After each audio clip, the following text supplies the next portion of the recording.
I'm definitely a lark. So my day starts pretty early. I get up usually about 5:30, and even if I wasn't a lark, I'd have to get up at about 5:30 because I've got 3 cats who definitely their tummies wake us all up at 5:30. So the first thing I have to do is give them their breakfast, and then probably the next thing I do is I always say I have 1 cup of coffee a day, but that really doesn't show the fact that I have a huge cup of coffee in the morning. And in the summer I sit in the garden, which is lovely, and I always read a poem every day, and I read my book for a bit, just to sort of ease myself into the day. And then I'll go for a run. And where I live, it's super hilly, so I don't have to go very far to feel like I've gone for a proper run. And then I always say I'll get my ducks in a row for the day, and what I tend to notice is my ducks line up neatly at the beginning of the day, but then they have a tendency to waddle off and go in different directions as the day goes on. And then in a sort of typical day, I live outside of Bristol, I might get the train to Bristol, and I might prepare some a training course as I travel, something like that. And then I often come to Bristol to meet a team for team supervision. So I might be meeting an NHS team who are working with refugees and asylum seekers, and think with them about the pressures on that team, how they're coping with the work that they're doing. They might want to talk about how they're managing finite resources, how they're managing working long hours, maybe some sticky situations that they're dealing with.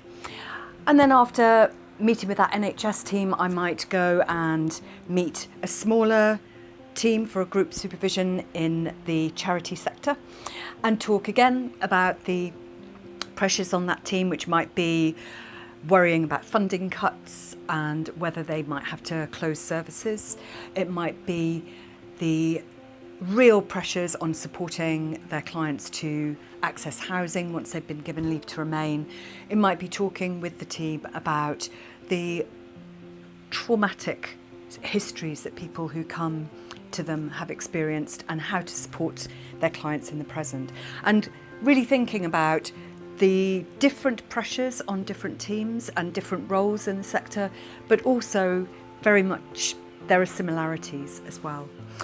And then I might then get the train back home, and I usually use the train journey to read. So something like I've been reading a report on suicide, the prevalence of suicide and suicidal ideation for refugees and asylum seekers.